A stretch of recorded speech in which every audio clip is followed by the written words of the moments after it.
Haba da Allah. Haba da Allah. Ido nawa gare shi. Ko in ce kafa nawa gare shi. Shi ke na mutum daya an dinga dora mishi laifi ba a bashi uzuri. Ta kana mulkin Najeriya kai kadai. A ce wai komai da komai dole sai ka sani. Me yasa aka ce a naɗa wakilai? Dalilin fa naɗa wakilai shine saboda su rika zuwa ko ina suna ganin duk abubuwan da suke faruwa na haƙin shugaban kasa. To amma sai a ce shi kenan shi kadai za a rika dora ma laifi. Me yasa ba za a rika dora ma saura laifi ba da hukuma da sauran wanda suke wakilai? Malamati kaga kar ka bata min rai. Kamar ya? Dan saboda haka na baro ku can a majalisa na dawo nan ni kadai ina dan chatting ina a mutane a Facebook.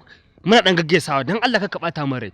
Ka zo kana taune ban Bahari duk irin kashe-kashen da ake abu mutane har gona a Maiduguri a yan musu yankan rago a musu kisan gilla duk manyan nan ba wanda ya taso yayi magana kuma yanzu kai ka zo na baro ku a can kuna gaddaman yanzu kun ƙara biyo ne nan ka zo wai ke mu ci gaba kenan.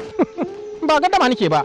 Na tabbatar da cewa da Buhari zai ga za a yi wannan abin a yi dan shi ko kuma ya ji za a yi ko ana yi a take zai tura mutum ne mai tausayi mai sanin ya kamata a ba shi uzuri kar ka ce komai da komai ne zai sani wanda aka tura su je su tsaro a gurin su ke da laifi. Oke daya yanzu da kana nufin Buhari yana kokari.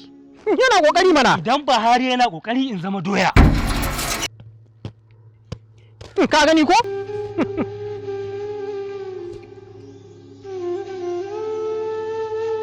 Hello? Hajara! Wannan ruwan wankan da kika ɗora, ki mai da shi na girki. Oya! Hajara! Ki bar shi ruwan wankan shi kawai. Allah suke ni.